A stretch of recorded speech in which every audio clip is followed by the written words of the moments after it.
What's going on, everybody? Welcome to the Awesemo.com NFL Strategy Show. It's the first look edition, NFL DFS Week 4, making it happen, coming off of another strange week of football.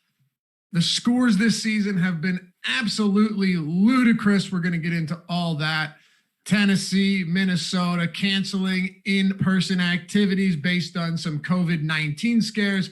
And then, of course, position by position breakdown here. I'm Dave Loughran. With me, as always, Ben Rasa. Sal Vetri not able to join us today, but we got you held down. Don't worry. Put in the work. Going to take a look. And what we like to do, Ben, as you know, for the first look every Tuesday, since we have so many strategy shows, is oftentimes take a first look as if we are looking at it with the viewers and the listeners to some extent for the first time. We've obviously looked at the slate. We've broken a little bit of this down, but we're here to learn on the show along with everybody else. And I think we've got another 13 gamer that's going to have a lot to digest, a lot to get into. No doubt. This is, I think, the last week before buys start. So last 13 gamer, ton of moving parts, but we're here. We're ready. Slate closed with an interesting game last night. Not what I expected, but now we flip the page and we look to week 4.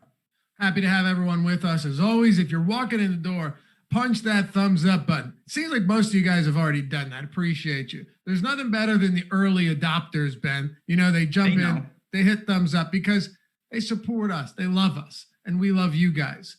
So just a quick look at week 3 before we dive into the positions here. There were some more injuries, not as extensive as last time. But as I mentioned to you before the show started, one of the craziest things I've seen in a while is there are 8 teams in the NFL allowing more than 30 points per game through the first 3 weeks. Now, last season, and sure, we will see some adjustments.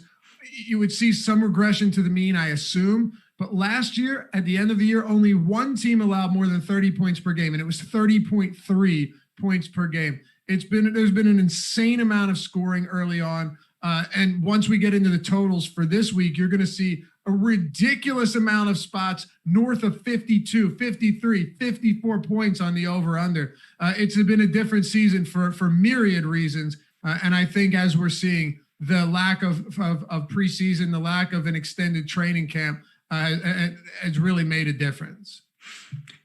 I don't know what to, if you're just blindly betting overs, you're having a good year so far. It just seems that these games, it's weird. It's almost like quiet points. I hate to say it like that, but you look at these games and it's like, it's not really. And then you look and it's 37-34 and you're just like, wow, that escalated quickly. So we'll see what happens. You know, the injuries, Deontay Johnson was a big one last week. He hurt a lot of lineups of a lot of people, but overall, it was a pretty decent slate out there. I didn't think anything too crazy, and the Cowboys and Seattle kind of did what everyone expected it to do. It got wild late there. It did. I had a pretty good week with a couple single entry and 3 max spots, just coming in with some decent lineups, getting in on Josh Allen, who's been ridiculous through the first 3 weeks. And, ultimately, maybe it is time to make some adjustments. Maybe it isn't. I thought you could shed some light on this, because one thing I like about your process is that you take a hybrid approach in an age where a lot of people don't, right? In 2020, there's no real gray area with a lot of analysts, with a lot of players. It's either straight math, entirely numbers-based, analytic-based, or just going off of feel, right? And there is a medium there, which I think you've done a pretty good job of finding. You've had some big wins over the past few seasons with that approach. Do you think any adjustments are needed going into week 4? Anything that you've noticed? Do you think we're going to see it, as I said, regress back to the mean? Are we going to see it start to stabilize a little bit? Or do we need to start making some adjustments? And if so, what would they be? Yeah, that's the tricky part. So, there's so many unknowns, whether it's just the home field aspect and are these teams defensively just not ready? I think it's important not to overreact. You have to treat this season. It's a long season. So, but at the same time, you can't just ignore. That's where I think people get into trouble. It's not just people who are one way or the other, but people who are just like, I have my process and I'm not going to deviate no matter what. Like that seems like a bad idea, because there are times where you have to sit back and look and say, okay, something has come up that I didn't anticipate, and now I need to rework what I'm doing. And I think, just to use the Bills as an example, clearly Josh Allen, you could say what you want about him as a quarterback in life, but as a DFS quarterback, he clearly has to belong in that top tier. And that's something I think most people wouldn't have anticipated coming into this year.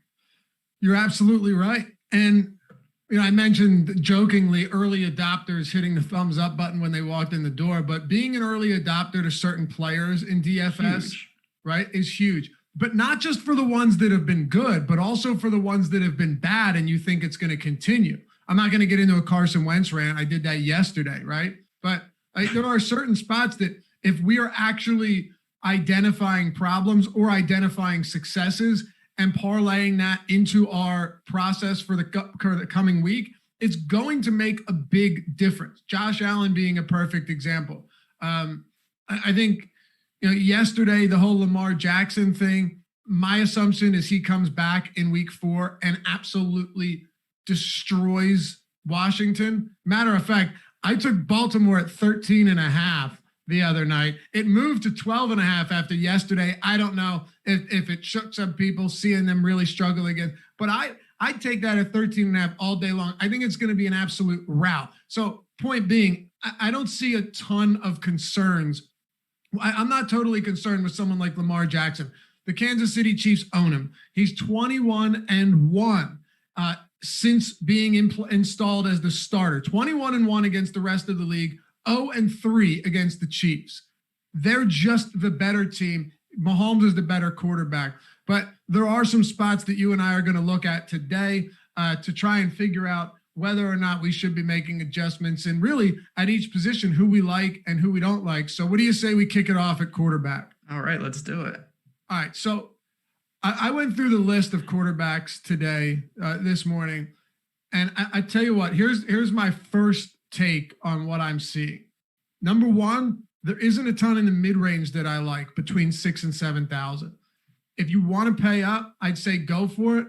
But below 6K, there are a number of quarterbacks that are in really, really, really favorable spots. So let's start at the top. You've got Lamar, Russell Wilson, Mahomes, Josh Allen, Dak Prescott, Kyler Murray, all priced above 7K on DraftKings.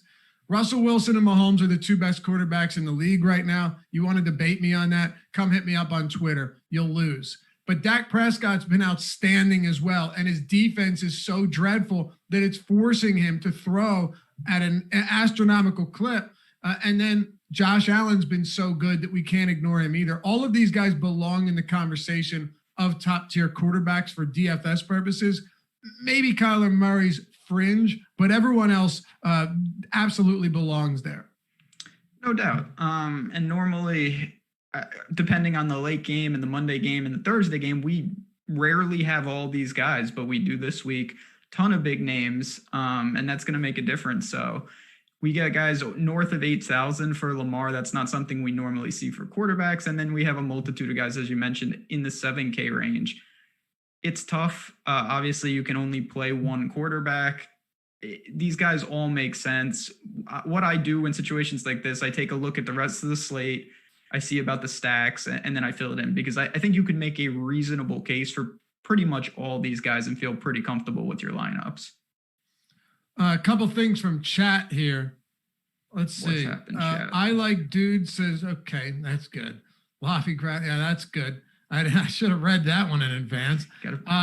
DFS he says, my brother won 10th place in the Millie Maker. He was second until the Metcalf TD. It seemed like a lock until that. He pays for your subscription, by the way. Awesome. Tell him we said congratulations. Well done. Adam Shockley said he tied for first in the showdown slate. And then a couple people talking about the Titans and Minnesota game being pulled off the board at books. That makes sense. I'm not going to play an alarmist role quite yet, right? We saw a ton of false positives come in before the season began. I think they find ways to mitigate this. I'm not terribly concerned. I still expect them to play. But if they don't, we'll see. We're still going to analyze them in the event that they're going to be active today. And if you guys do have any questions, feel free to hit us with them. We'll try to get to them. Okay, at the top of this tier though, are you, and we don't have ownership yet. We'll get that tomorrow when we'll do that show for Wednesday, but who are you most, who entices you the most here above 7K? If you had For me, it would be Lamar. And it's just, again, these are, you're splitting hairs with these guys, but coming off the loss, good matchup against Washington. We'll see what's up with Chase Young. I think he's in a good bounce back spot. We obviously know what he can do with his legs. And then you just look at some of the other guys like Mahomes against New England. I think that's a fine spot, but my guess would be New England tries to really slow that game. Josh Allen against the Raiders, that's more than fine. Seattle on the road against the Dolphins, that's kind of a weird spot. They're banged up a little bit. To me, Lamar just stands out, and he's the highest price. So I'm hoping ownership-wise, he actually won't be that popular just because there's so many options up there. Yeah, I gotta throw, I have to throw Dak Prescott into the mix as well. This game has a monster total for obvious reasons. Both of these teams have been dreadful defensively. You know, sure, you want to give Cleveland some credit coming off of a game against against Washington. Fine, we can do that, but I'm not necessarily looking to crown them quite yet. They're still allowing almost 30 points per game, and they faced Cincinnati and Washington in two of those spots. So, you know, take that for what it's worth. But this game's got a monster total. Right now, it's sitting at 55, Ben. Dallas has a 29.8 implied total. Cleveland at 25.25. I personally think Dallas routes them in this game, you know, coming off of three spots where they got crushed by good offenses. They faced Seattle. They faced the Rams, who found ways to make quick plays, get the ball quick out of Goff's hands and beat them up. And they faced Atlanta's offense, who has has the best wide receiver tandem in the league. So yes, I think they come in here and they win this pretty handily, laying 4.5 points. But from a fantasy standpoint, there's a lot to like here for Dak Prescott. And I assume that once again, he'll be pretty popular. I think Ezekiel Elliott, if he isn't popular, if Elliott isn't, is going to be a really good way to differentiate. Even though Cleveland's run defense hasn't necessarily been a huge issue, I still think Dallas will move the ball at will. Patrick Mahomes is an interesting one, though, right? Because he's facing a New England team that defensively has some holes this year. Gilmore's still very, very good. PFF grades him out as not nearly as good as he was last year, but I'm not necessarily sure that that's gonna last. They've got a very good secondary, but outside of that, this defense has a lot of holes. And we saw a very, very good secondary in Baltimore just get carved apart by Patrick Mahomes. Point is, if Mahomes is one of these guys that everyone ignores and he comes in at low ownership, I will have a lot of him, very simply because he's way too good in any matchup he can go off. And we've seen him do it against the Patriots on countless occasions. Yeah, that's something against the Chargers. That was the situation with him. He wasn't popular, and I went there and it didn't really work. It wasn't bad. It was fine. But Holmes always has that. He has great, Tyreek and Kelsey are always amazing pairings. I do find myself, though, prioritizing other guys, whether it's Lamar, Josh Allen. I get what you're saying about Dak, but I worry about that he's had the perfect game script in several of these games. What happens if Dallas does play well? I think Zeke benefits more than he does. And I think we might see a more efficient Dak Prescott, which is a bad thing, actually. We want the volume, not the efficiency. Yep, you're right. At that price, you're definitely going to have to pay for him. But, volume can be mitigated by efficiency and vice versa, right? So the yardage totals, though, you're right, are absurd. 472 yards passing, 57 attempts. 450 yards passing, 47 attempts. Against the Rams, Dak definitely struggled, but still attempted 39 passes. The volume has been so crazy. You're right. Maybe that doesn't continue. I guess the question is, and we'll get there in a minute, what will Baker be able to do against them? Before we get there, let's talk about this mid-range between 6,000 and 7,000. It's not necessarily a spot that I feel great about right now. I think I'm either going up or I'm going to be going down. Maybe you have a difference of opinion. Yeah, I like this range a lot. Probably my favorite quarterback at this first look is in here, and it's Deshaun I Watson. figured. Yeah, he's the one guy I really like in this range. 3 brutal matchups. He hasn't been terrible. He hasn't been great. And there's real questions about what this offense is without Hopkins. I get that. But this is exactly what you talked about at the beginning of the show. Like if Deshaun Watson had exploded in one of these games, he would be a lot more popular. Eyes would be on him. You got to be willing to take some chances. If you wait and he has a huge week 4, well, in week 5, you've lost a lot of value. So I will try to buy early. They get a good matchup against, the Vikings. Oh, that was awful. Just a terrible loss from the Vikings last week. Well, you had them in a lot of open-ended parlays and a lot riding on the Minnesota Vikings. And you would think, well, that's good because they easily covered. Not easily, but they did cover, and they did. But I don't take those points because why would the game land on 1? You don't need when you're getting 2. Just take that plus 130. Mistakes were made. You took Vikings money line. Yeah, they covered. They just did not cover. I would have taken money line at 2 points too. Yeah. Anyway, what a strange score. You don't see that too often. You do when I need them to win outright. But other than that, this is a good spot for Deshaun Watson. Both teams, this is all in mode. They're at home, favorite. Easiest matchup he's had by far. Minnesota's really struggling. The secondary is in shambles. I like him a lot at 6,600. I think you can make a case dollar for dollar. He's the best quarterback on the slate. Okay, interesting. Now the Vikings are bottom 10 according to Pro Football Focus in coverage. Run defense, they're even worse.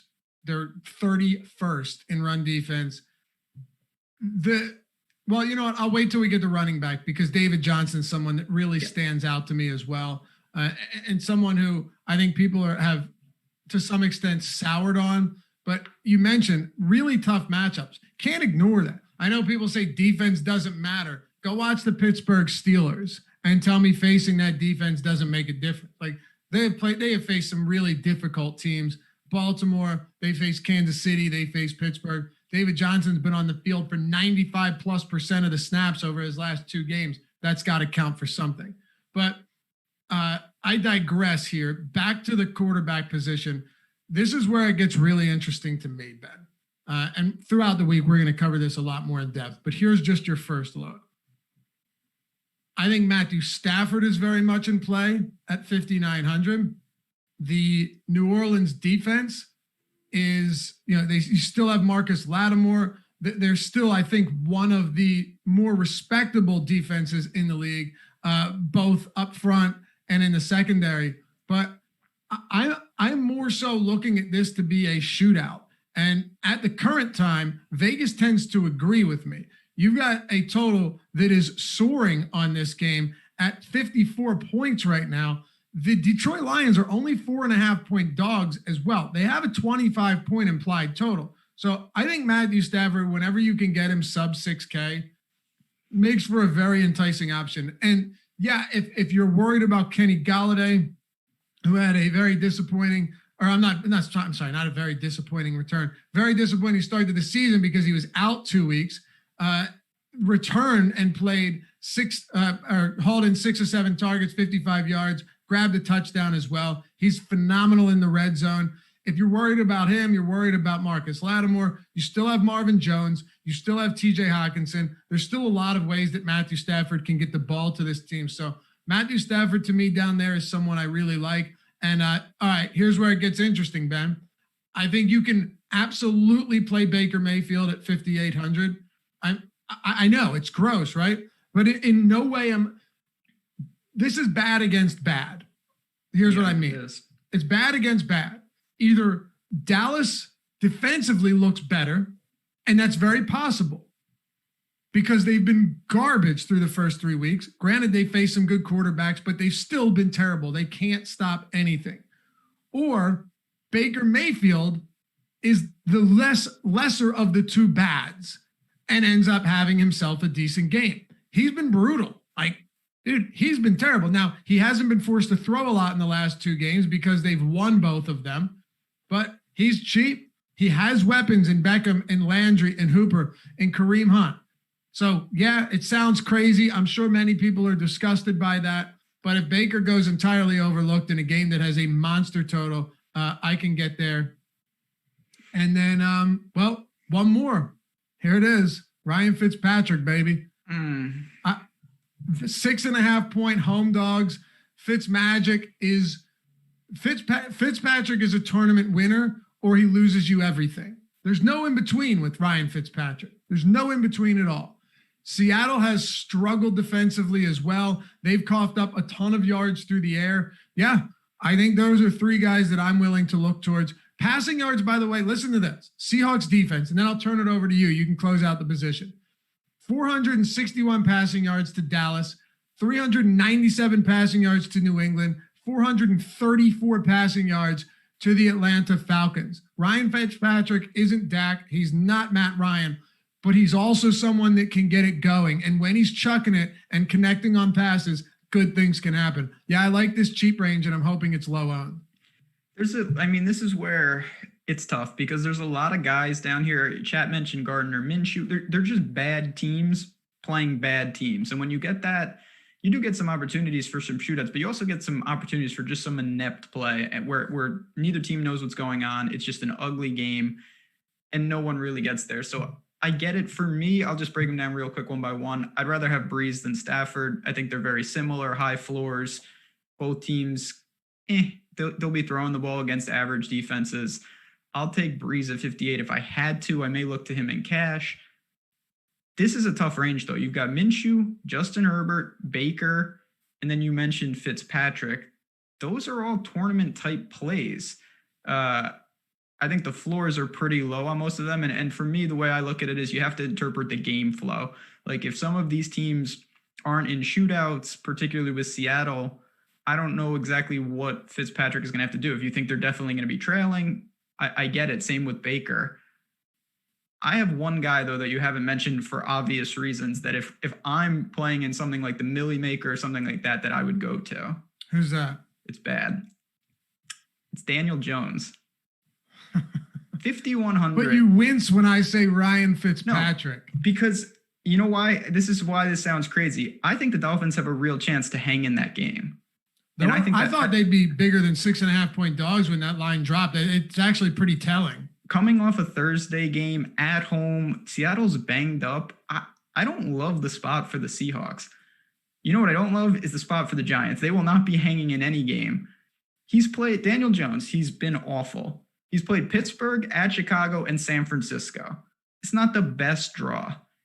He runs. It's actually the ball. Pretty horrible. Yeah, horrible draw. He runs. There's nobody there. He's going to be playing from behind. And this is a guy that he reminds me of Trubisky a little, where you have big time ceilings and then you have there's a chance he gets 8. And that's not the answer. But if you're looking for a 1%er and you want to load up at the skill position players, I may pair Daniel Jones, easy runbacks with the Rams and hope that they can get to 24, 28 points in garbage time. All right. Fair enough. Danny Dimes. Don't hate on Danny Dimes. Recapping the position. Ben likes Lamar at the top, Deshaun Watson in the middle, and Danny Jones at the bottom. Right. I like Lamar. Like I said, I was willing to bet Baltimore all the way up to 13.5. Ben, that's how confident I feel that they come in and absolutely rout Washington. So we'll see. I know that's a lot of points. A lot of points. But it feels like one of those games that ends, 35-6. But we'll find out. I don't even know if Washington has a backdoor cover in them. But anyway, we both like Deshaun Watson a lot in the middle. I don't love the rest of this middle tier. And then at the bottom, you like Danny Jones. I like Stafford. I know you said you like Breeze more, but I definitely think this is a spot where Matthew Stafford is forced to chuck it. And nobody's better at doing that than he is when it comes to just amassing a ton of pointless yards. So I'm there. And Baker's as Daniel Jones is your gross pick of the week. Mm-hmm. Baker Mayfield is my disgusting pick of the week against Dallas. I think Dallas goes up early, and I think granted, it's really tough to predict this type of stuff, right? And you can't base your decision solely on that. We talked about it on yesterday's Monday morning quarterback show. Don't make all of your decisions off of the game script. But either way, very high total in this game. The Dallas Cowboys simply don't have the defensive acumen to hold teams back. And if that remains the case for 4 weeks, I think Baker Mayfield can put up some numbers. So yeah, I like it down there. And Ryan Fitzpatrick, man, their run game is going to stall out. The Seattle defense is very, very good on the ground. They've been terrible through the air. So let's talk about running backs. We got their quarterback. Now we get to a position that is without Christian McCaffrey. The highest priced player is $8,000. So in this top tier, you have Kamara at Detroit, who had a monster game last time out. Career high yards from scrimmage, which was honestly lower than I thought.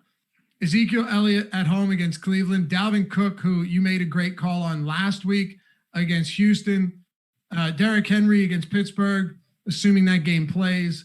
Eckler at Tampa, and Nick Chubb at Dallas. Those are your 7 players north of $7,000.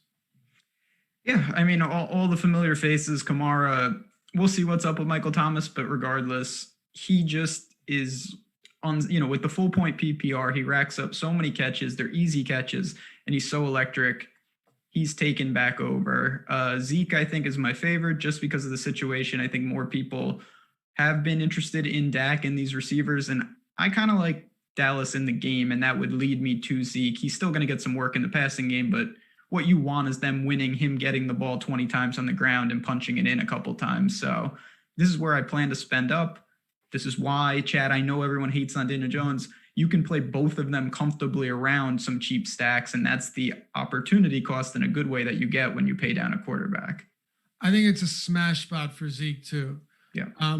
Now, again, not hanging your hat on game script, it is always very possible that everyone floods to Zeke because they expect it to be just a ground attack from Dallas, and it ends up being Dak Prescott. We saw it last year against Miami. Zeke was like 40% owned, and it turned out that it was the Dak to Cooper show, and they just complete aerial assault, didn't need to go to the ground. Elliott didn't get in the end zone once. So if they can manufacture yards in any way possible, which I believe they can against Cleveland, I still like Dak, but I also like Elliott. I like this whole team coming into week 4. I don't, up top, like if you want to go to Kamara, I have no issues with that. There was that graphic on the game from Sunday night that Drew Brees has been in the bottom 3 or bottom 4 of the league in average depth of target over the past 7 years or something like that. And then remove Michael Thomas from the equation, it's only going to get worse, which is why the Saints are a tough team when the Saints have a tough time coming back from deficits late in games, Ben, because they don't function as a deep threat team that can just carve you up with huge air yards. Alvin Kamara needs to break 5 tackles en route to a 52-yard touchdown reception. I still like him though. If Michael Thomas is out, I like him even more, but I would lean Elliott here. Not huge on Henry against Pittsburgh, especially with his lack of pass catching upside. Dalvin Cook, I think, is fine, but we'll get to better options. And then Nick Chubb, I don't want to say he gets phased out of this game, but I do worry that this could get a little bit ugly, and Kareem Hunt has more opportunity than I'd prefer. So I don't know about you, but above 7K, there's maybe 2 guys I really like, and the rest of them are just okay. Yeah, I'm in a similar spot. I think that Dalvin Cook and Nick Chubb, the time to play them was last week. Not to say they can't string together multiple good games, but I really like the spot for Cook last week. And Chubb, you had mentioned on our Sunday show, he was coming in at we had him projected for 1% ownership. It was very low, and he was very low owned. So that's the benefit of being able to see those ownership projections. It really helps when you're building. I'm going to pay up, and then there's a million guys. We have to see the injury situations for some of these teams. A lot of Q tags out there. So for me up top, pretty vanilla, just taking the top 2 priced running backs if I could take anybody. Okay. The Lions have been gashed on the ground, by the way. I don't know what sites you guys are playing on, but if it turns out that for some reason Latavius Murray is just wildly underpriced somewhere, I don't think it's the craziest idea in tournaments. Now on DraftKings, 4,900 is a bit too much because he's not going to be involved in the passing game. But if he was really, really cheap, he's had a decent amount of work in games where they're playing with a lead for a while. So it's not crazy, but Kamara in this particular spot is really enticing. Only 6 attempts last week, but 14 targets, Ben. Those are insane numbers for a high-priced running back. Yeah, I mean, you'll take that. I don't know how much of that was due to them trailing or it was due to Michael Thomas just not being there. Yeah. Either way. Also, Green Bay's run defense is usually their weakness, but it didn't really matter. Yeah, and they were missing their nose tackle. That's the one thing about statistics like that, which are important, but like you look at Detroit and they've gotten gashed on the ground, but Kamara, that's not what Kamara is going to do. Like they will never give him the ball 20 times on the ground. That's just not. Latavius Murray is much more live. That's why I mentioned Murray. Yeah, absolutely. So just keep that in mind. It doesn't mean that he's in a bad spot, but he's just not built to handle. This is not Derrick Henry where it's like, all right, they're going to give him the ball 30 times and he's just going to gash the Lions on the ground. Agreed. He might do it through the air. But yeah, he's not a volume player. He needs 15 touches and you'll live with it because half will be targets. Josh Jacobs is 6,800 against Buffalo. Found this interesting. Pro Football Focus has the Buffalo Bills run defense as 30th overall, ahead of only the Vikings and Panthers. Kind of fascinating knowing that they've been, widely referred to as one of the better defenses in the leagues. So I started looking at the matchups, and what was it? Last week they coughed up 167 yards to Darrell Henderson and company. Against Miami, 99 rushing yards, but that's Miami. And that's what's good about Pro Football Focus, Ben, is they contextualize things, right? It's not just how many yards have you allowed, how many yards per attempt. Miami's rocking Myles Gaskin, who I like, but he's not going to be an efficient, in between the tackles runner. It's just not going to happen. Jordan Howard, Matt Breida, those guys have been wildly inefficient. And then the New York Jets in week 1, where you've got Lev Bell and Frank Gore handling the bulk of the work, and Lev Bell got hurt in the second quarter. So maybe the Bills' run defense hasn't actually performed well, and I think week 3 gave us a glimpse into that window. Do you have interest in Josh Jacobs at 6,800 at home, assuming he continues to see a monster workload? Yeah, he makes sense. It's supposed to be a competitive game. He's going to get the work. And you mentioned the Bills, they're a tough team to gauge. They've shown flashes of being fantastic. They've shown flashes of, I don't know what you want to call that. They almost blew that game. They should have probably lost last week. I think when you get into lineup construction, and certainly we'll have a long time to do this over the week, Jacobs makes an easy play because you can stack up Josh Allen with a bunch of guys, and he's the obvious run back on the Raiders. Like, if you think the Raiders control this game at home, he's great. He's going to get the work, and the price is reasonable. So I don't mind him. I think Robinson's reasonable right below him. I'm not going to – the Chiefs just are frustrating to deal with. Like, I think Edwards-Helaire is in a fine spot, but I don't see myself running to grab him either. See, I'm glad you mentioned that. This is actually one spot where I feel like I could end up, and it's so early in the week, right? We don't have ownership yet. We don't know what things are going to look like. I feel like I could see myself going very overweight on Clyde Edwards-Helaire. And I say this because I don't have any faith in the Patriots' run-stopping ability. I don't. And you might really see a game plan from Andy Reid that exploits that. Clyde Edwards-Helaire, check this out. If we're talking about volume, 26 looks yesterday, 20 attempts, 6 targets. That is solid. Playing with the lead, sure, but still 6 opportunities in the passing game. Against the Chargers, it was an inefficient game from the team as a whole, but he still had 18 looks, 10 attempts, 8 targets. And then in week 1, 25 attempts and 2 targets. So 27 looks, 18 looks, 26 looks. At 6,400, Ben, a guy that can give you and has given us 25 plus looks in 2 of 3 games, involved as a featured back in both phases of the offense, 6,400 seems pretty cheap in a game where they're favored by, I think, a touchdown. I like it because you can pair him with Mahomes, no problem, but you can also leverage against Mahomes and the receivers. That's what I'm thinking. But the thing that's tricky, and listen, this is why the Chiefs are great. The touchdown variance is tough for everybody in the league. It's even tougher with Kansas City because they like to do stupid things that work. They work, but around we saw last night, like you're losing touchdowns not to the other skill position players, but you're also losing them to just random people. And the Chiefs do that a lot. So it's very hard for him to really get there. He only has one touchdown through the first 3 weeks. If you're going to tell me he's going to touch the ball 25 times, I'll live with that because it will normalize.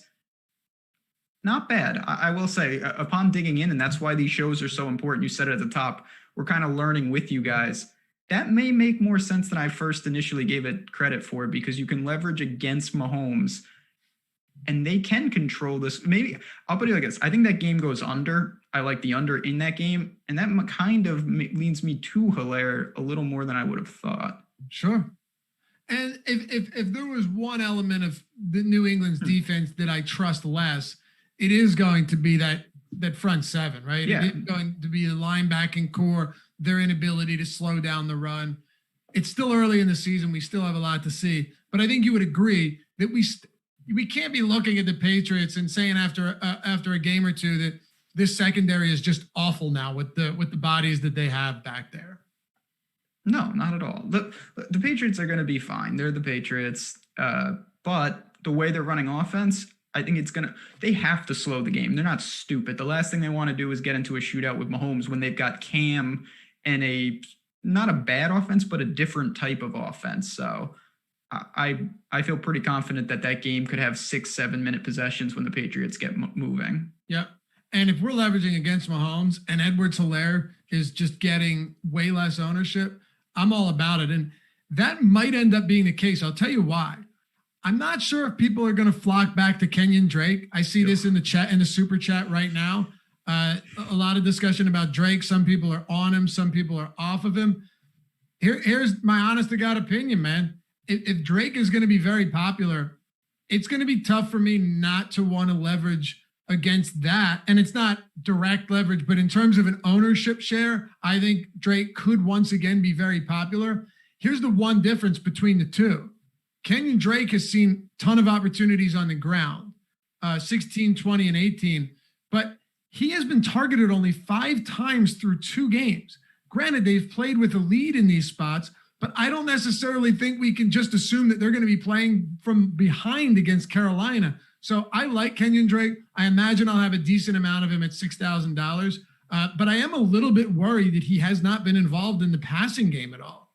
It's not ideal. And then the other problem is you've got a guy in Kyler Murray who's got 4 TDs on the ground right now. Some of those are opportunities for Drake that he's just missing out on. So there are 2 types of running backs. You have Derrick Henry, not going to catch a ton of passes, but he's going to get so much goal line work and so many carries it works. You've got the Kamaras, not going to get a ton of work, but he catches so many passes. If you don't catch a ton of passes and you don't get as many opportunities on the goal line, it's really difficult to get there. So I do feel that there's an element that Drake is kind of in no man's land with where his price falls, and I get it.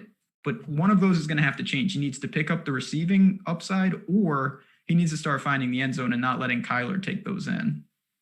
Joseph Mata said running back targets don't hold the same value as running back or as wide receiver targets.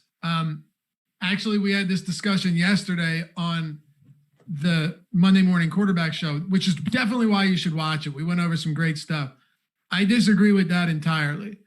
If you're talking about the average depth of target and the expected points per reception when you're factoring in yards, sure. But what is the expected rate that you're going to catch a pass as a running back, Ben? 75, 80%? Yeah, maybe more. There are extensions of handoffs. Like exactly, for Kamara, but you get points for them. Yeah, full point PPR is huge. That's right. A touchdown and a half sometimes. Like Alvin Kamara had more than 2 touchdowns worth of receptions. If he had 0 yards on those receptions, he still would have had 13 points. So no, wide receiver receptions are immensely valuable because, wide receiver targets are immensely valuable because of the likelihood that they're actually going to catch them. Take Mike Davis, for example. Mike Davis ran a route on 44%, was targeted on 44% of his routes ran, which is insane. But he had 8 receptions on 9 targets. Those 8 receptions accounted for 8 points alone and fueled him over that 20 fantasy point mark. So, Ben, I don't know. I think being able to count on running back targets is super valuable, especially if you're not functioning on the ground well, or with touchdowns being so volatile, knowing that you can account for a touchdown with 6 or 7 receptions. Well, I don't want to say but there's little variant. Like, that's the difference. If you're wide, look at AJ Green. AJ Green has had a couple games where he's had like double-digit targets and 3 receptions. If your running back gets 10 targets, you can project pretty confidently that he's getting 7 or 8 receptions at minimum. Like, you're not going to have a running back who has 10 targets and 2 receptions. That's just impossible because of the nature of the target. So it's actually really projectable. You just have to worry about the volume of how many targets they may see. For sure. I think he should be getting him. I don't know. I still like Kenyon Drake. Just to be clear. I think he's okay, but yeah. But I'm just throwing it out there that it's super valuable also to have some opportunity in the passing game and consistency. So, what else are you doing at the running backs position? So you've got Chad has mentioned him several times, and if you don't want to go to Deshaun Watson, certainly David Johnson makes a ton of sense. Going to be popular. I get it. He makes a ton of sense for the Texans right now. He's holding steady around 15-esque, targets and touches a game when you combine everything. And this is the best matchup he has seen as well. So I get that. The guy I want to ask you about is coming off a big game is Darrell Henderson. We have to see what's up with Cam Akers, but he started to kind of solidify himself as a key piece of this Rams offense. They have the dream matchup, 2 touchdown favorite at home. If he's going to get the volume, he's going to get the production. It's just a matter of how do they really divvy up these carries over in LA? I'm so uncomfortable with this Los Angeles backfield right now. I don't have a ton of faith in anybody. Like Malcolm Brown, I'm not surprised that we've seen his opportunities wane over the past few weeks, even with Cam Akers sideline, because we all know what he is. He's a decent backup, right? Like he's not a feature back. Darrell Henderson was drafted as a guy who we thought would end up being that guy. But last week, Malcolm Brown played 49% of snaps. Henderson played 49% as well. The week before that, Brown 54, Darrell Henderson 42. Darrell Henderson's price point, at first glance, it's pretty ugly, but I guess your point here being, if they're 13.5-point favorites at home against the New York Giants, maybe there is going to be enough opportunity for Henderson. Yeah, my biggest worry is that and we'll have to see, he might be very popular after last week, and it doesn't feel like a spot where I want to chase it, just because the Rams are another team. They got a lot of guys and a lot of bodies they can mix and match. So ownership will dictate it. If he is massively popular, I will look to Joe Mixon at the same price as a straight pivot. Listen, it's Joe Mixon. I think in games where they're competitive, he's going to get the work. He's had a bad season to start right now, but that's going to come with the territory when you're on the Bengals. All right. So working your way down, and then we'll go to wide receiver, tight end, and close this one out. Hit that thumbs up if you haven't done so yet, by the way. Appreciate all you that have already done that. And subscribe, so you always know when new content's dropping next. Hit that subscribe. Hit the notification bell so they alert you upon these videos dropping. Like Devin Singletary last week, he's fine. It's just you can't rely on him to get the opportunities at the goal line or inside the 5. It still didn't work. He missed the touchdown by an inch. Then they gave him a chance, and then they said, let's get Lee Smith a touchdown. Why? No one knows, but sure. Right. And you're right. He had a couple shots, but not the same amount of shots that a normal lead back should have.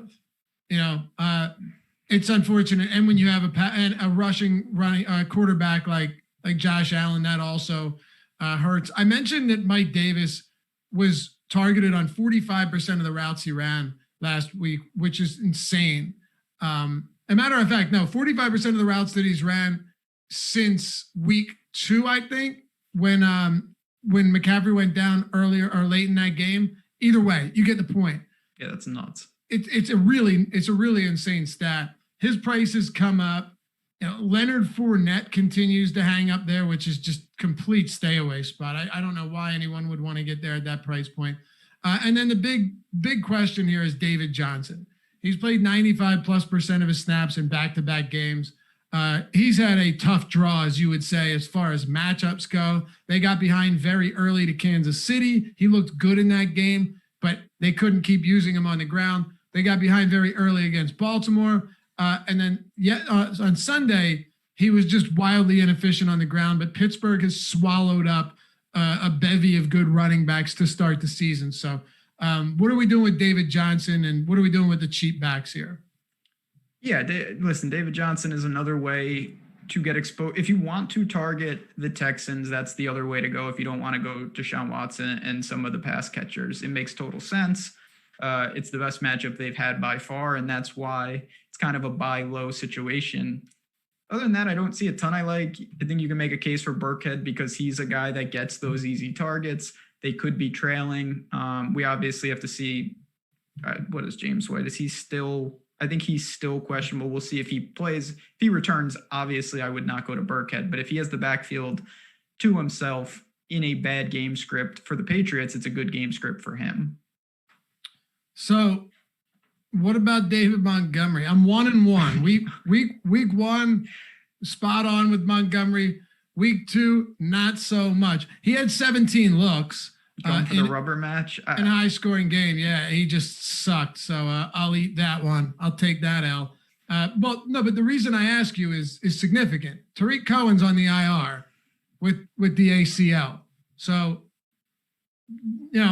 does it become strictly his backfield, or do you start looking at someone like Ryan Nall? I don't know. Maybe David Montgomery in a game that is expected to be very close could be productive, but like I said, maybe I'll just cut my losses, call it break even. I'll play for the tie like the Eagles. I think it's a situation for me. There's 13 games and there's so many moving parts for this team right now. I don't know how high the ceiling is, and I worry about the floor. You've got Foles. I don't love the matchup. It's fine. You're going to get him at very low ownership. I'm just not sure exactly what type of team David Montgomery would fit into right now. I don't think there's a ton to like once you get lower into the running back tier. Like I looked at a lot of these different options, thinking that maybe we had something. Jordan Wilkins is getting garbage time carries. That's all he's good for at this point. You can't trust anyone in Miami right now. Swift is getting no real work in that backfield. I guess I'll ask you about one more guy before we move forward. Rex Burkhead was the subject of many tournament-winning lineups last week. He had 10 targets, only 6 opportunities on the ground. Pretty much the Alvin Kamara role for the Patriots. Assuming James White doesn't play, and I really have no idea whether he's going to or not, would Burkhead be someone you go back to? Yeah, I think we talked briefly about this. Just it's a good game script for him. Chiefs going to put up a lot of points, and he's someone that gets those targets that are very projectable. He had 10 targets last week, 7 receptions. That's a very, very Rex Burkhead type stat line. I don't know why it would be different. This is all contingent that James White doesn't play, though. Steven says, what was the over-under on Eagles references by Laffy today? What's up? They're not on this slate, thank God. Thank God. I've only mentioned them twice. I'm surprised I haven't mentioned them. I know. Honestly, what a stupid decision to punt. You can't, oh God. I have so many people arguing with me on Twitter about that too, being like, oh, you play for the tie there. You play for the tie. No. Yeah, that's smart. Go for the fucking jugular, man. Come on. Joe Burrow still would have needed to get. Steven, look what you've done, man.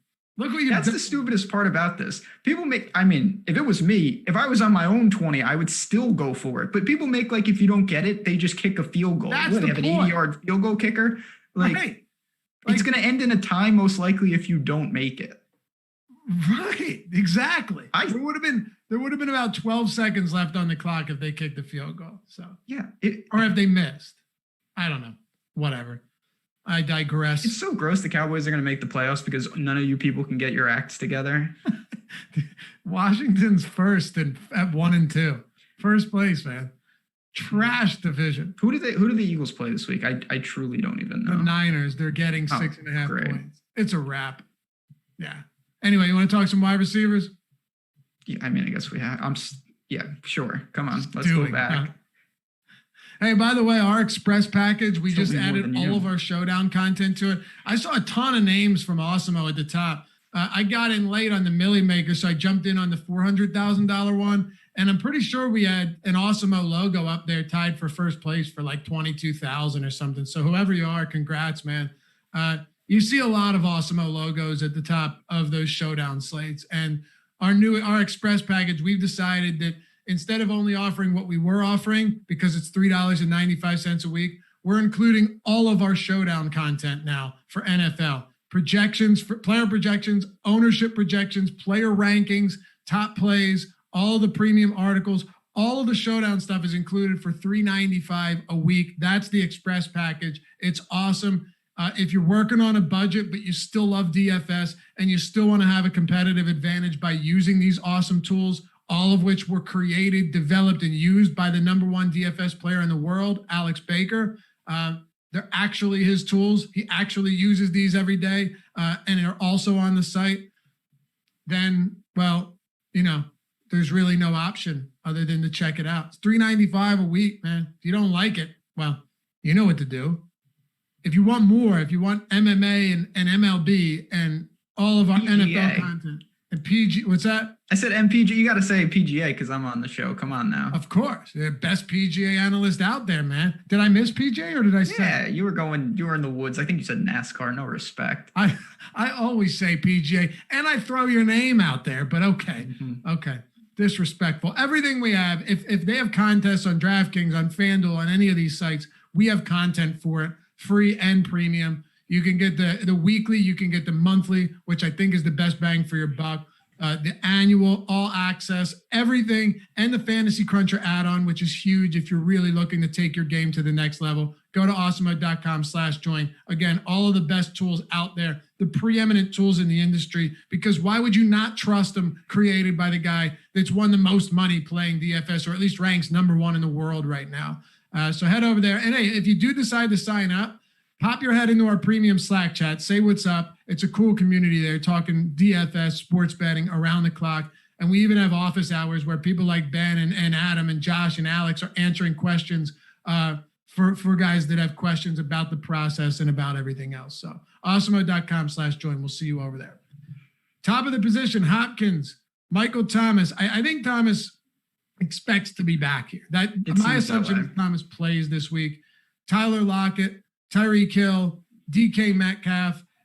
These are your guys up top. Stephon Diggs. What are you thinking at the top of the position? Yeah, I mean, Hopkins has separated himself, not right now in price alone. He's $900 more than Michael Thomas, who is kind of a different situation anyway. If you take him out of the equation, he's $1,500 north of Lockett and everybody else. So that's your first question. Will you have the money for a guy that is just unstoppable? He's very, very good. He's got a fine matchup with Carolina. Working down, though, this is where it gets interesting. It's very tough to distinguish between Lockett and Metcalf. Apparently, the answer is to just take both of them, the way Russ is cooking, as they say. Guy I'm interested in is Stephon Diggs. Tough matchup last week. He was, Ramsey, other guys. John Brown got hurt. If you like Josh Allen, he's the simple pairing with him.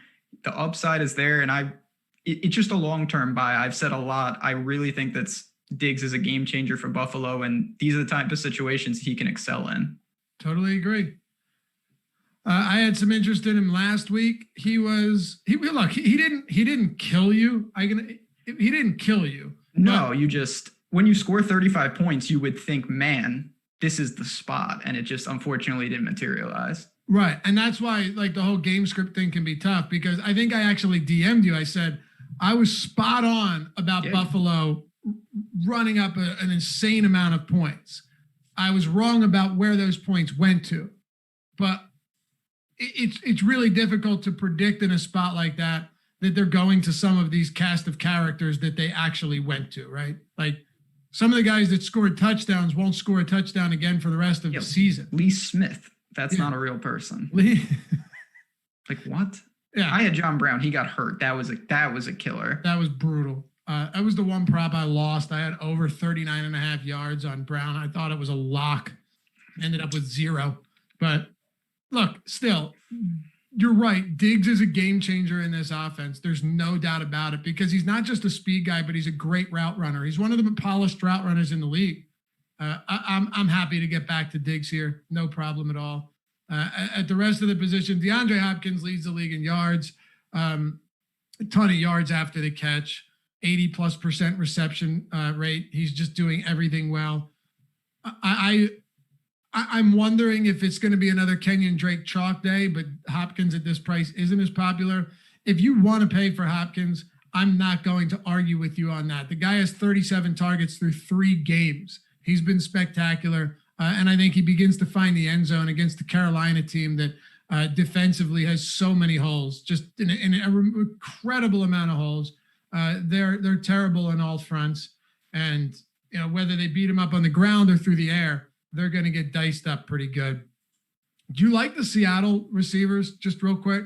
Not really. Again, I think at first glance, that game is one I think that Miami can hang in. It doesn't devolve into a shootout like they've been playing. I know Carson is hurt, but I don't think that matters that much. I think Seattle still wants to run the ball at heart. I don't hate them, but when they're priced to the ceiling and you have to choose between them, unless you're pairing them with Russ, I'll go elsewhere and feel okay. Allen Robinson's always an interesting one too. I loved. He was, I think, my highest owned receiver in week 3. Really liked him. There was a lot of talk about, Foles came in and turned it around. I will just say, I think he had 6 for 64 at halftime. So it's not like he wasn't still getting opportunities. He did score in the second half though, and probably should have had 2. But that was a weird play. Very weird. I understand the ruling, to be honest with you, but either way, whether it's Foles or Trubisky, Robinson's still going to get an excessive amount of opportunities, and that's really all I care about. So I'm not afraid to go there. What else in the mid-range or from like 5 to 7K do you like? So there's some guys as we work down. I think Cooper Kupp just should get his. Everyone against the Giants is going to get them. But the guy I want to talk about, and fellow Awesemo content person Matt Gajewski had some tweets on this morning. Keenan Allen, 37 targets, tied with Hopkins right now, leading the league. He had 19 in week 3, and it seems like Justin Herbert is going to go to him early, often, regardless of game script. They draw a Tampa Bay team that I'm very comfortable with that matchup. He's 6,500. If he's going to see this type of volume, I'm going to buy, because he will get there. He's a matchup nightmare for pretty much any secondary. Yeah, he certainly is. Keenan Allen's been absurd. He did this last year. He fell off quite a bit as the season went on, but he'll get peppered with targets, and it definitely appears that Justin Herbert's leaning on Keenan Allen. 19 looks last game. Insanity. Keenan Allen's a volume guy, though, right? Like, he's the type of guy that relies on volume, so that's one thing that needs to be considered. At that price, though, against Tampa, I'm with you. I don't have any issues getting there. Michael Gallup had a big bounce back last week, just as everyone thought he was dead. Why would he be? Cedric Wilson. Sorry to hijack that, but what? Who's that? I had CeeDee Lamb, and it's just some guy I've never heard of catching all the touchdowns. Yeah. 2 touchdowns, 107 yards, 5 receptions on 7 targets. It was crazy. I wonder if people are going to start looking towards him on the waiver. I'd advise against that. But so would I. Crazy. I'll look towards some Dallas players. I have no issues with the stack there. Kenny Golladay likely seeing Lattimore is a little bit concerning, but if I like Stafford, I do want to get to this Detroit passing game. How about Odell Beckham? Every week, man. It's there. It's always there. But the problem is, Keenan Allen's an outlier example the other way. I don't know what type of game script Odell can punch through 10 target ceilings. And you want to have that upside, and he's just not there. He can put up effective games. Just too many mouths to feed. Kareem Hunt, when they're trailing, gets a lot of work. They've got other receivers with Landry and whatnot. 5,800. I get it. I don't mind it. I like Will Fuller more just because I like the Texans more than the Browns right now. All right. And I'll give you one more guy that I think could go vastly overlooked and might end up being a really, really good play here. It's going to be Devontae Parker. Okay. He played, so in game one, I know he was a little banged up, played 37% of snaps, 88% in week 2, 92% in week 3. You're going to continue to see Devontae Parker on the field for pretty much as long as they can possibly keep him out there. And I'm on board for this. Seattle is going to, Ryan Fitzpatrick, whether he's good or not, he's going to throw the ball a ton. And that's all I care about. Give me the volume here. I know you think that it could stay close. You might be right, but I don't see any way it stays close because they're punching at Myles Gaskin for 30-yard gains. So, that's fair. And listen, and Chad pointed this out. I'm not saying that Seattle, obviously they can throw the ball, but it's been also a product of the games. I think that if they control the game from start to finish, Rush will go back to what he normally does, which is be extremely efficient. And we've always said that, man, if he tapped into that ceiling and they let him go, maybe they will. But I still think more often than not, he's going to have capped games where he's just very efficient. One last guy, if I'm taking a real extreme and it's been a product of game flow, I still think T.Y. Hilton has some big games in him. He's 5,300. He's done nothing but, look at last week. What was he supposed to do? It's 36-7 in a blink. They scored 2 defensive touchdowns. If this game is more competitive, Ridley had his way against that Bears secondary last week. I think T.Y. Hilton can emulate that. Okay. Chris Carson with that first-degree knee sprain, so keep an eye on that. Yeah. I'm not necessarily suggesting you go to Carlos Hyde here because DraftKings priced him up, but I would say that there might be more opportunity through the air in the event that their run game is curtailed by injuries. Andy Isabella with 2 scores on Sunday, but you want to talk about needing to be wildly efficient. He had 4 targets, 4 receptions, 46 yards, and 2 touchdowns. Yeah, that's not going to get it done.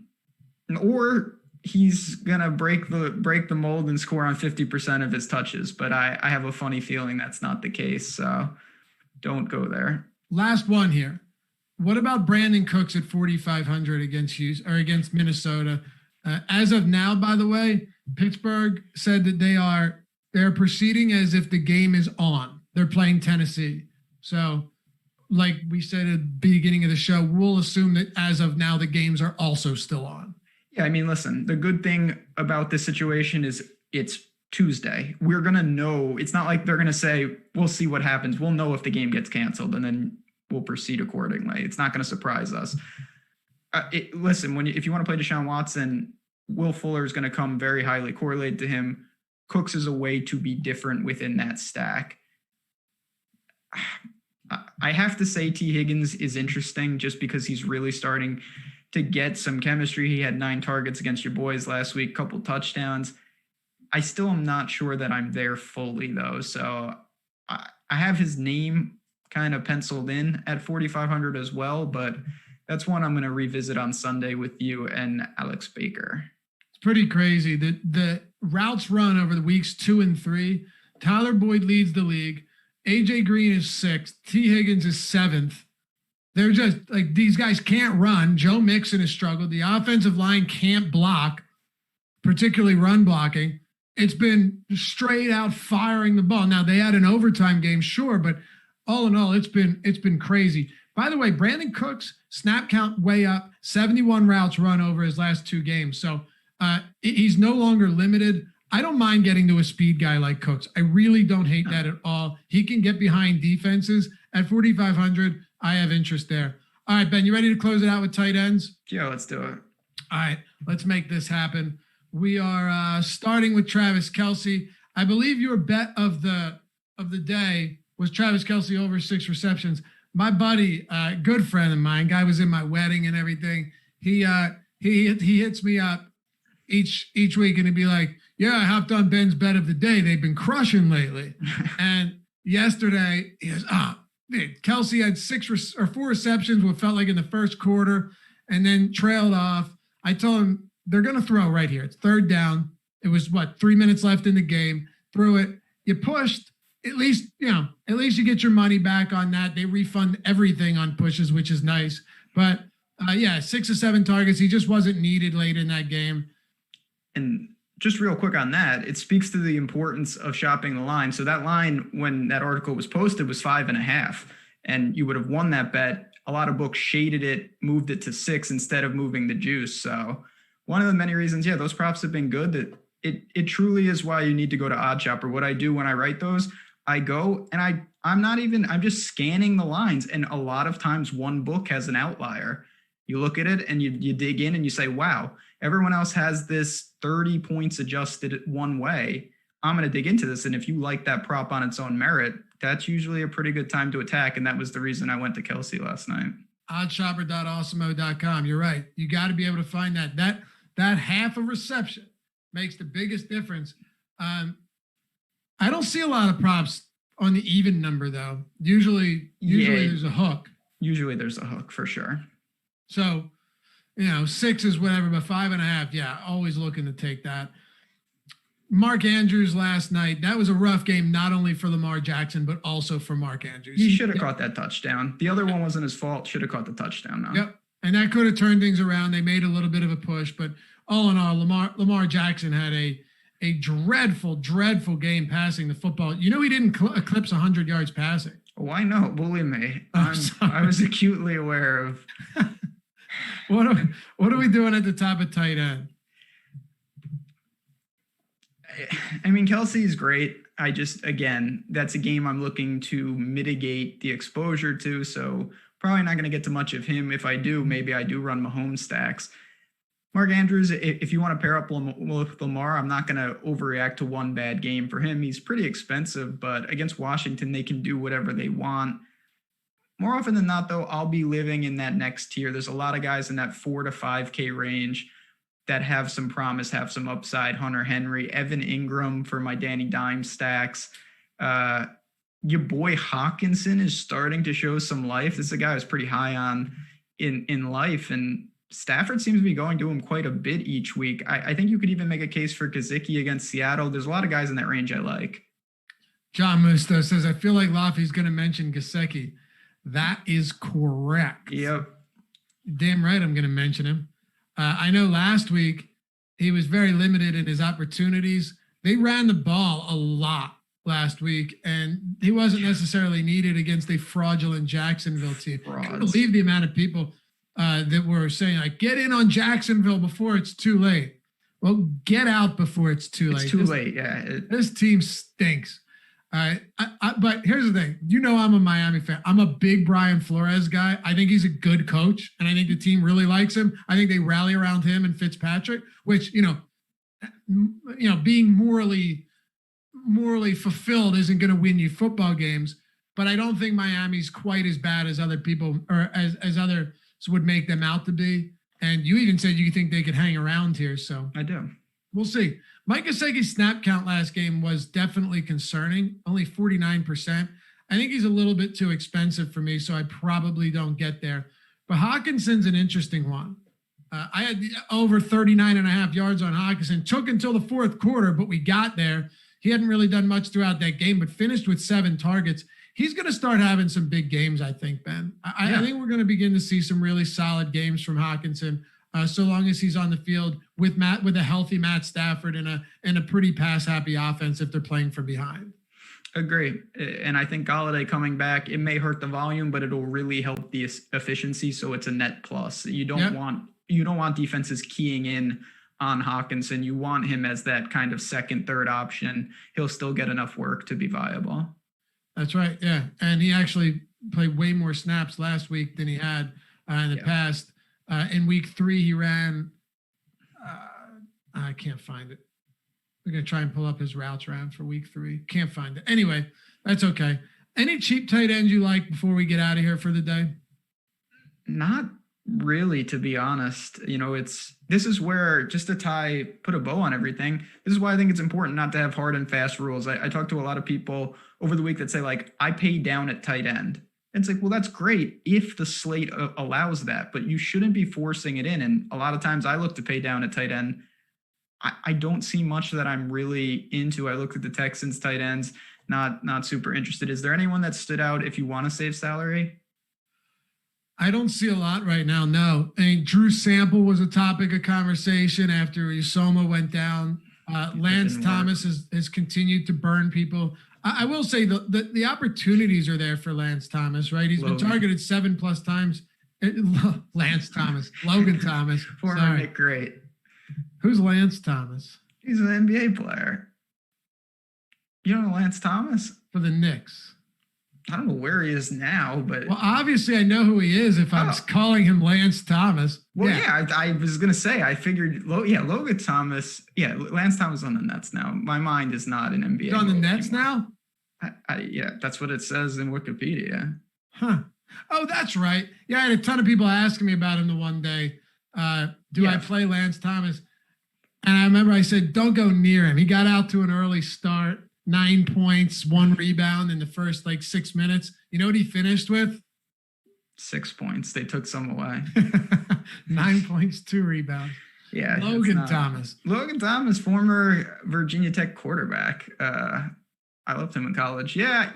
Again, though, I get maybe looking to him a little in cash. People have been targeting him. The ceiling seems a little capped, especially if he doesn't find the end zone. So brutal matchup too.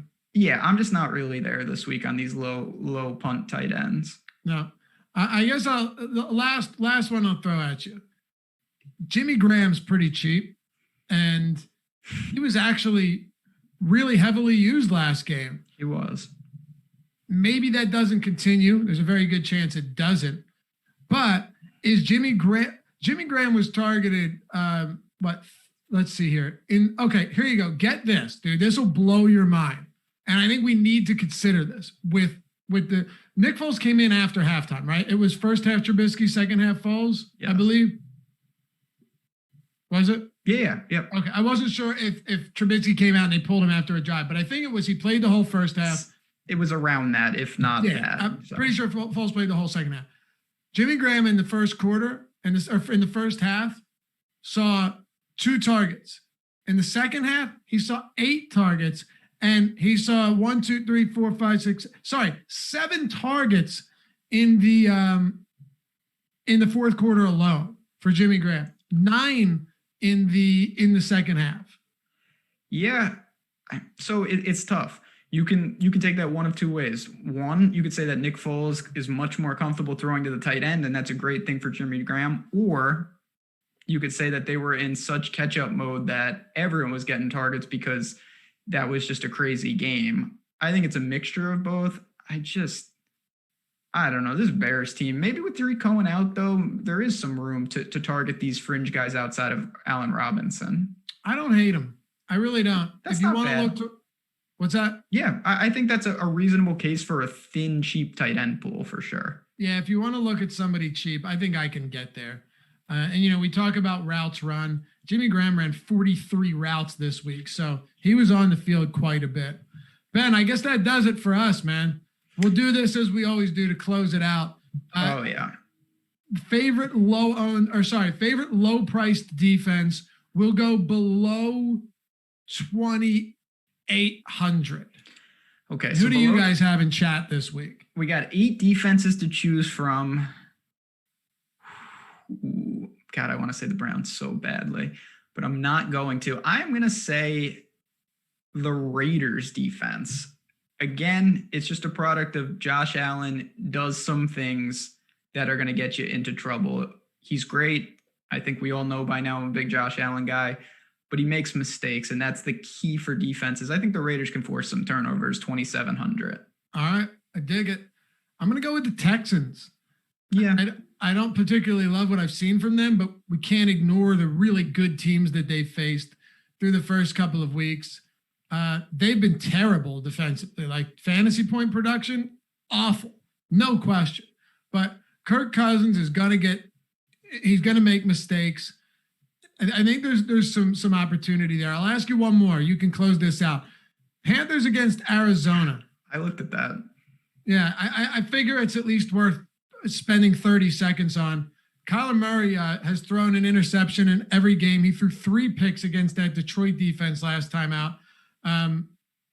Is there any merit to saying, hey, they're dirt cheap at home? Maybe there's some opportunity there. So I don't mind it. The one thing that I'm a little concerned about, through 3 games, they only have 2 sacks total. And the key for defense is to get pressure.